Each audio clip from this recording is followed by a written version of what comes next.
নমস্কার বন্ধুরা, আশা করি আপনারা ভালো আছেন ও সুস্থ আছেন। আজকের একদিনের পর্বে চলে এসেছি হালিশহর নিয়ে।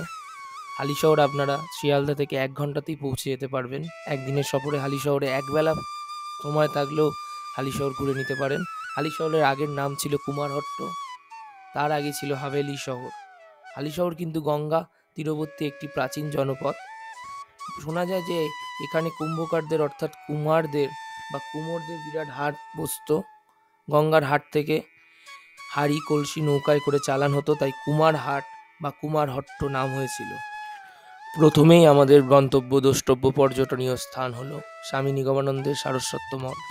প্রথমে এখানে দর্শন করে আমরা সকাল সকালই ভোগের টিকিটটা কেটে নিয়েছিলাম। প্রতিজনের 50 টাকা করে টিকিট মূল্য ছিল।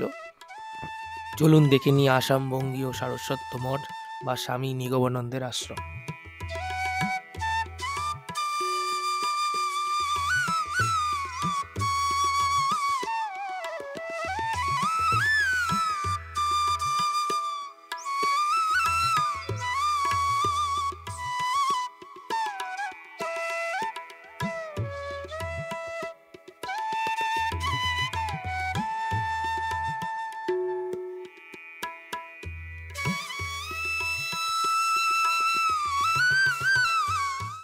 এবার আমরা এসে উপস্থিত হলাম শ্রী চৈতন্য মহাপ্রভুর গুরু ঈশ্বরপুরীর পদধূলি ধন্য চৈতন্য ডোবাতে। চৈতন্য ডোবার নাম কেন এরকম হলো? আসলে যেখানেই ভক্তি সেখানেই জন্ম নেবে মনোরঞ্জনকারী গল্প বা কিছু ইতিহাস, জড়িয়ে থাকবে কিছু স্মৃতি। শোনা যায় যে এখানেই চৈতন্যদেবের নামে একটি ডোবা রয়েছে, যেটি চৈতন্য ডোবা নামে পরিচিত। 1513 সালে যখন চৈতন্য মহাপ্রভু পুরীধাম থেকে বৃন্দাবনে যাওয়ার জন্য রওনা দিলেন, তখন গঙ্গাবক্ষে যাওয়ার পথেই পড়ত কুমারহট্ট বা বর্তমানের হালিশহর। কি মিথ রয়েছে? মিথ রয়েছে যে তার গুরুর কথা মনে করতেই আর্তনাদ করে কান্নায় ভেঙে পড়েন। তখন মনে করেন যে একবার গুরু বাড়িতে তিনি আসবেন। ধীরে ধীরে তিনি গুরুর প্রতি ভালোবাসা ভক্তির কথা চৈতন্য ভক্তদের প্রভাবিত করতেন ভীষণভাবে। ক্রমেই প্রচুর ভক্ত মহাপ্রভুকে অনুসরণ করেন। সেখানে তিনি মাটি খুঁড়ে কিছুটা তার উত্তরীয় বেঁধে দেন। পরবর্তীকালে তিনি প্রতিদিন কপালে তিলক আঁকতেন এবং তার জিভ দিয়ে ছোঁয়াতেন। তাকে দেখে প্রচুর ভক্ত মাটি নিতে থাকেন সেখান থেকে। ফলে ধীরে ধীরে গর্ত থেকে ডোবার আকার নেয়। চৈতন্যদেবের হাতেই প্রথম খোদিত হওয়ার জন্য এই জায়গার নাম চৈতন্য ডোবা।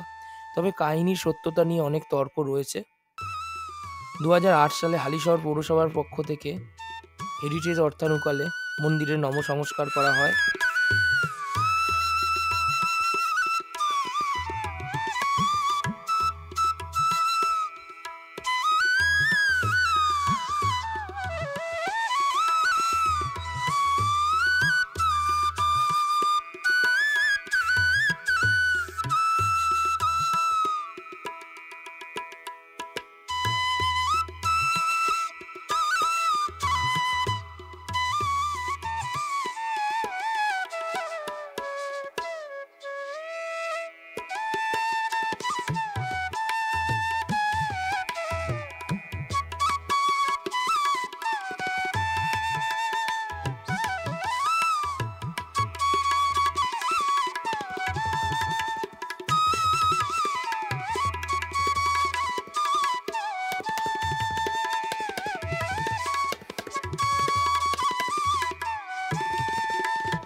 চৈতন্য ডোবা দেখে আপনারা সৎসঙ্গ আশ্রম দর্শন করতে পারেন। আমাদের সময় অভাব থাকায় আমরা সৎসঙ্গ আশ্রম দেখতে পারিনি।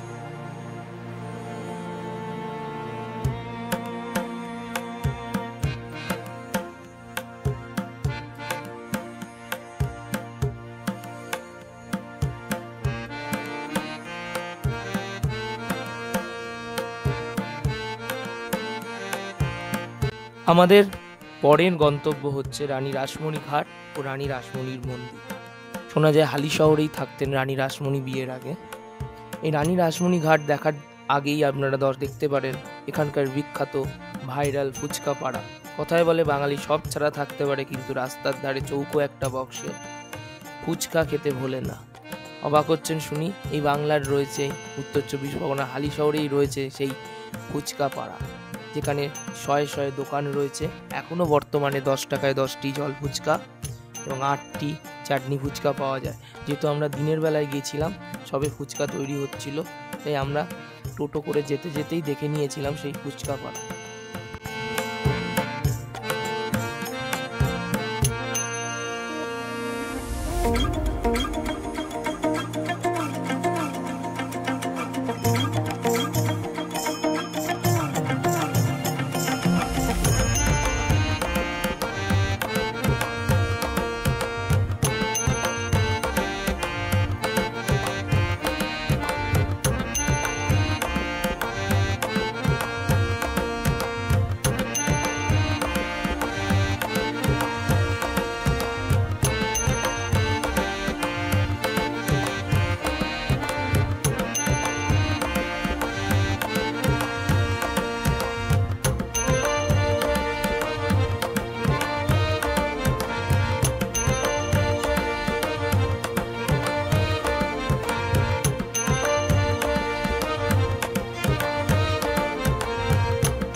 আমরা এসে উপস্থিত হলাম রানী রাসমণি মন্দির।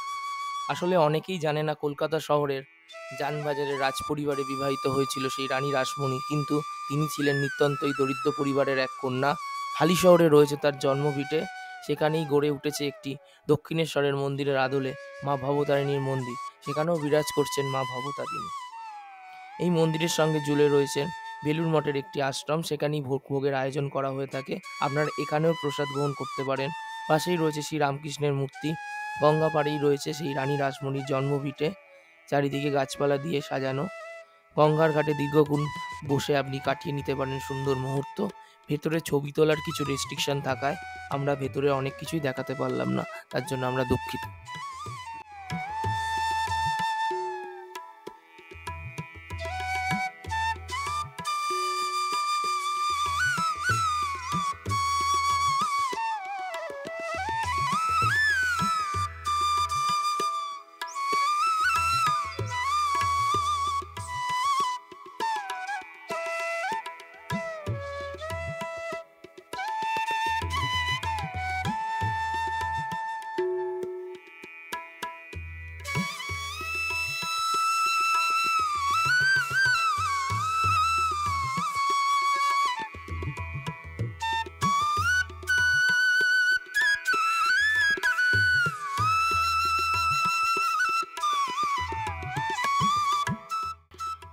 রানী রাসমণির মন্দির দেখার পর আপনারা দেখে নিতে পারেন গঙ্গার ধারেই রয়েছে রানী রাসমণি ঘাট ও সংলগ্ন শিব মন্দির। এরপর আপনারা দেখে নিতে পারেন অর্ধেক কালী, এখানকার খুব বিখ্যাত কালীমা। সেখানেও ছবি তোলার বারণ থাকায় একটি ছবি জাস্ট তুলতে পেরেছি, ভিডিও করার পারমিশন আমরা পাইনি।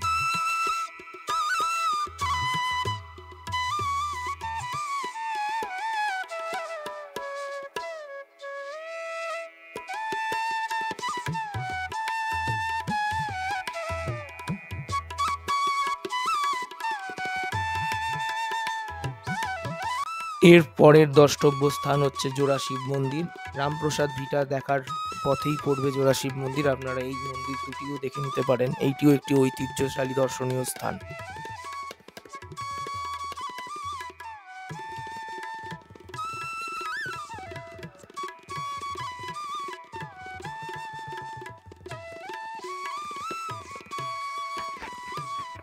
ডুব দে মন কালী বলে হালিশহরের বেশিরভাগই সাধক রামপ্রসাদ সেনের বাড়ি বলে পরিচিত। এই কারণে এই শহরটি মা কালীর অনেক পুজো অনুষ্ঠান প্রত্যক্ষ করে, যাদের রামপ্রসাদ ভক্ত বলা হয়। রামপ্রসাদ ভিটা নামের সাধক রামপ্রসাদের কুটির, যেখানে তিনি জন্মগ্রহণ করেছিলেন। তিনি একজন শাক্ত সাধক ছিলেন। 500টিরও বেশি ভক্তিমূলক গান লিখেছেন। মন রে কৃষিকাজ জানো না, সেই গানটিও তারই রচনা। রামপ্রসাদ ভিটা সংলগ্ন তার সাধনপীঠে অবস্থিত পঞ্চবটিতে তার ধ্যানের স্থান ছিল পঞ্চমুণ্ডাসন। রানী রাসমণির জন্মস্থানের জন্য হালিশহর কিন্তু বিখ্যাত, আগেই বলা হয়েছে। এছাড়াও এখানে আমরা দুপুরের প্রসাদ পেতে পারেন। রয়েছে একটি ডোবা, সেখানে অনেক কচ্ছপ ও মাছও রয়েছে। এখানে প্রতি বছর বিখ্যাত অন্নকূট উৎসব পালন করা হয়। আপনারা ওই সময় আসতে পারেন এই জায়গায়। ভেতরে ছবি তোলার একদম রেস্ট্রিকশন থাকায় আমরা কোনো কিছুই তুলতে পারিনি, যেটুকু তোলার চেষ্টা করেছি আপনাদের সামনে তুলে ধরেছি।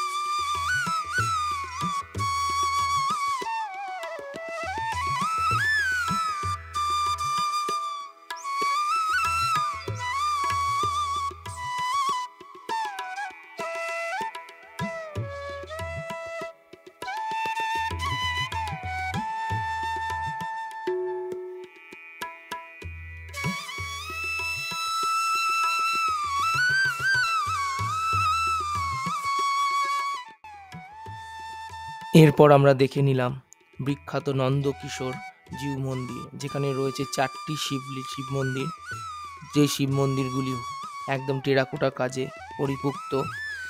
উত্তর 24 পরগনার একদম হেরিটেজ মন্দির হিসেবে রয়েছে এই মন্দিরটি। পশ্চিমবঙ্গ হেরিটেজ কমিশন বা প্রত্নতত্ত্ব দপ্তরের অধীনে রয়েছে এই মন্দিরটি। এই মন্দিরটি সংস্কার না হওয়ার ফলে ভগ্নপ্রায় অবস্থায় রয়েছে, তাই ভেতরে প্রবেশ করে আমরা ছবি তুলতে পারিনি। যেটুকু তোলার চেষ্টা করেছি আপনাদের সামনে তুলে ধরেছি। কথিত আছে স্বপ্নাদেশে গঙ্গা থেকে মায়ের মূর্তি তুলে এনে নদীর পাড়েই শুরু হয়েছিল সিদ্ধেশ্বরী কালী মায়ের পুজো। প্রায় 350 বছরের ঐতিহ্যের এই কালী মন্দিরকে এবার হেরিটেজ তালিকাভুক্ত করতে উদ্যোগী হয়েছে হালিশহর পৌরসভা। অনেক মানুষজন ইতিহাস ঘেঁটে জানতে পারেন যে এর শুরু কিন্তু 350 বছর আগে। লাবণ্য রায়চৌধুরীদের এক বংশধর স্নান সেরে গঙ্গা থেকে ওঠার সময় তার পায়ে কিছু ভারী আটকায়, তেমন গুরুত্ব না দিয়েই বাড়ি ফিরে আসেন। ওই রাতেই স্বপ্নাদেশ পান। স্বয়ং মা কালী তাকে স্বপ্নাদেশ দিয়ে জানান যে আমাকে পা দিয়ে ঠেলে উঠে চলে গেলি। পরদিন ভোরেই গঙ্গায় স্নানে ডুব দিয়ে কালী মূর্তি তুলে আনেন লাবণ্য রায়চৌধুরীর ওই বংশধর। এরপর গঙ্গা পাড়েই ওই সিদ্ধেশ্বরী কালী মাকে প্রতিষ্ঠা করে শুরু হয় নিত্য পুজো। তাই এইটি একটি পর্যটন স্থান হিসেবে অতি গুরুত্বপূর্ণ।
হালিশহর ঘুরতে গেলে এই পুষণ আশ্রমে অবশ্যই আপনাদের আসতে হবে। যদি আপনারা মিস করেন তাহলে অনেক কিছুই মিস করবেন, কারণ পুষণ আশ্রমে ঢুকেই সবচেয়ে মনে হবে যে আপনি পন্ডিচেরিতে চলে এসেছেন। তাই বলতেই পারি এক টুকরো পন্ডিচেরি রয়েছে কিন্তু হালিশহরে। চলুন দেখে নিই পুষণ আশ্রম।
একবেলার পর্বে আমরা ঘুরে নিলাম হালিশহর। দুপুরে নিগমানন্দ আশ্রমে প্রসাদ পেয়ে রাস্তায় হালিশহর স্টেশন যাওয়ার পথেই দেখে নিলাম বুড়ো শিব মন্দির। এইভাবেই শেষ করলাম হালিশহরের একদিনের ভ্রমণ। ভালো লাগলে চ্যানেলটিকে সাবস্ক্রাইব করবেন, লাইক করবেন ও সকলের সাথে শেয়ার করবেন। ভালো থাকবেন। শিবরাত্রির নতুন পর্ব নিয়ে আসছি আমি খুব শিগগিরই।